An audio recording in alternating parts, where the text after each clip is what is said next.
Oh yeah, that was pretty cool. I mean, he got up there. I mean, he got up there on that one.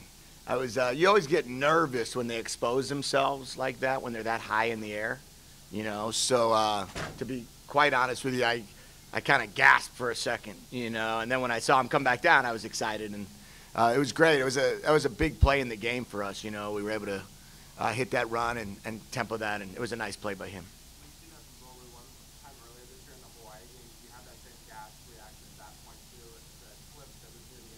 Yeah, anytime our players leave their feet, I have that gasp. You know, it's just one of those things you think about when, you know, when guys leave their feet, that's when they're the most vulnerable, right? For the helicopters, the hits, the hold on to the football when you land, you know, all those type things. So, yeah, I think about it, but I was really proud of how hard he ran.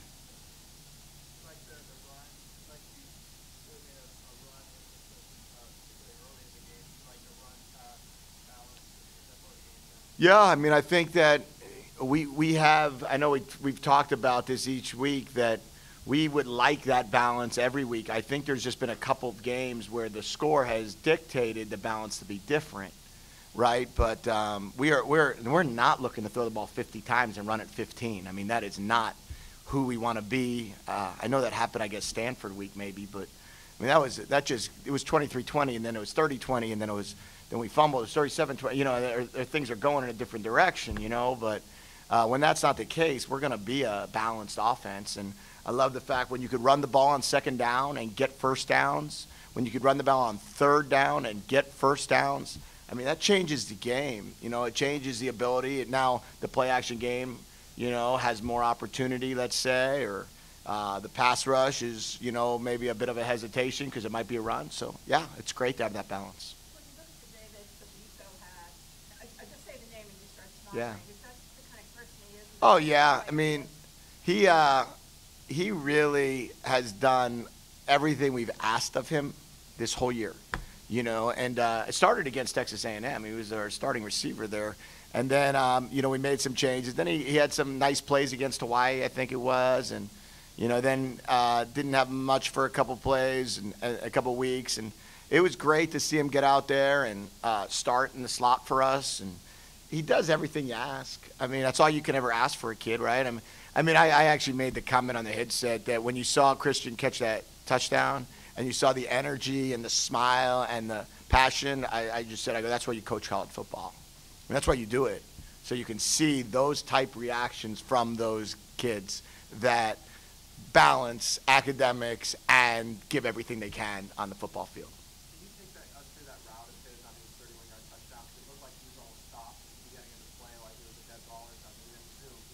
Yeah, it was a pause release slant based on the fact that we had a double move inside of him. So he's supposed to have a 2-count pause. And then after the pause is when he comes underneath to fill where the vacated area we expected to have occurred. It was a tight window, though. It was a heck of a throw and a heck of a catch.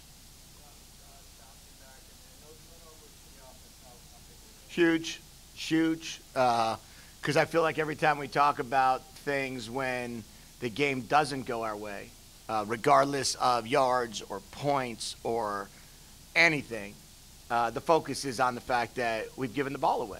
And we've talked about this, I think it was whenever we last met, that you want to be a great offense, you don't turn the football away. You just don't turn it over. You just don't turn it over. You hold the ball and you score, kick a field goal, or punt. That's what you do if you're a great offense. If you're a good offense or one that's like an echocardiogram that goes up and down, you score and then you turn it over and then you score and then you turn it over. And that's what we're avoiding. We're trying to stay balanced and see if we can get better this week and build off of it. What do you think of Alex Van Dyke stepping in? I think we had a situation where, you know, unfortunately we were down some men in this game, whether it be Jordan Lasley or Caleb Wilson, and then Austin Roberts, and then Austin he gets hit the second play, and now Alex, who we moved from wide receiver to tight end a week ago, is now jumping in the game. I mean, it's not like he had training camp. It's not like he had spring ball. He was a wide receiver, and he came up to us and he said, "Coach, when Caleb got hurt, he said, I know you're going to need me. Let me make the move." So guys like that, man, you love it. You love people that have that, and we'll get them better.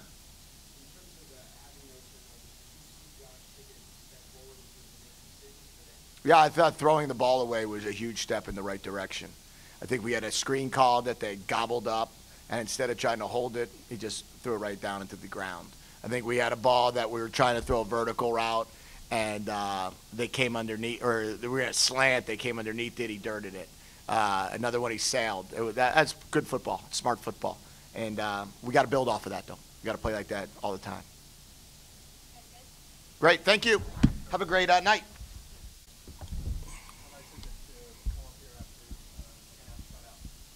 Pretty nice.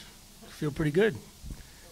Made some plays. I think I thought we played really well in the first half, except we had what I call dumb penalties on third down, like undisciplined holding call penalties, face mask, all kind of things like that, because we got off the field on those third and longs, and I think those cost us an extra like 12 plays.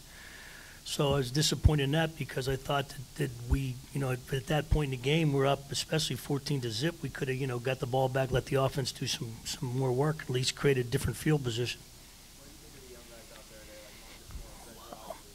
Wow, I'm going to have to watch the tape on those inside guys. I know Colin did okay. The first one, I think he grabbed the guy on the first penalty, but I'm going to have to take a good look. Those inside guys are hard to watch from up above. You don't get to see some of the things that are going on. But, and Marcus and Greg and them, that's their first time of any duration at all playing. I know the one short yardage play, Greg knocked it right back. He's a strong guy. He can do some things. Marcus, played. I thought he played very well on the perimeter.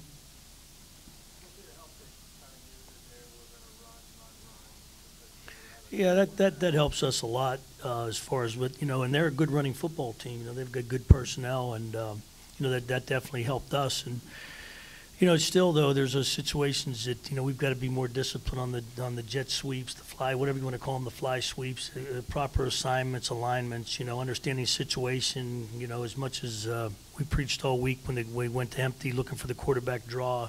There's all those little things. If you're going to be good on defense, you have to do all the little things right. Everybody thinks it's all about the big things. It's not. It's about taking care of all the little things. And that's when you get to become really good on defense. Yeah, Jalen came back. I don't think he's 100%. I can't quite tell you if he is or isn't. I know he was out today at practice. We kept an eye on him this week. We knew we were going to play him. I know Coach McClure was keeping a real good track of how many plays he was in and making sure we didn't overdo it, just because he's back. But certainly he's a guy who's going to be an excellent football player, and it's nice to have him back with us. Wow. Yeah, that may take a long time. So, we got down on linebackers this week a little bit, and we decided to move KLS. I think it was maybe Tuesday. So I got to give him a lot of credit because there were some things I know for a fact he never practiced. Just because there's a repertoire as the week went going. He was doing a lot of different things. He was still playing some razor in our nickel in our NASCAR package and some of those things. So I thought he did a heck of a job and played a heck of a football game. He's very coachable, and I know Coach White on the sideline. I can guarantee. I know Scotty was, probably. Drawing him up on the ground for him, some of the stuff, because it just was all new. That's a whole different world for him. He did start out here, at linebacker, so he has some familiarity. And but with just 1 week, and obviously didn't anticipate playing him as much as we did there.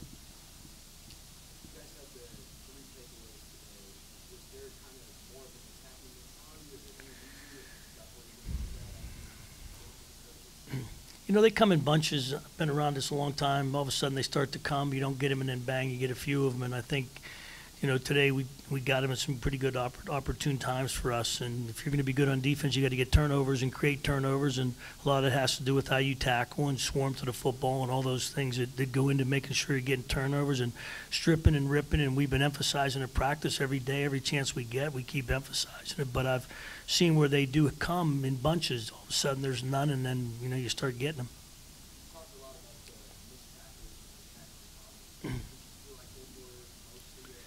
I think there were some things we got to work better on, angles, come into balance. We had a couple chances to get him in the backfield. Today we just got to learn to come to balance. So, not overextends with our hands. Leading with our hands, getting overextended has cost us. We get off balance. They're able to make a move on us and make our guys miss. And once again, you got to give them credit because they're good athletes. And our guys have to be really disciplined. We work on it. It's not an easy thing to rep at practice all the time, but we try to get, we put it in our practices, every week, trying to give him some one-on-one work. But it's in space, you got a guy who's a good athlete against a 290-pound guy. So, but it's something we're going to continue to work on and stress. Yeah, I think Nate just, we get him looking just for some matchups and some different things we're doing. We played a lot of nickel, as you can tell. We got down because we had some, linebackers got hurt, and so we just let Pick play up around the ball more. So I think that led to Nate getting into some different situations. Good to go. Okay, everybody have a nice night.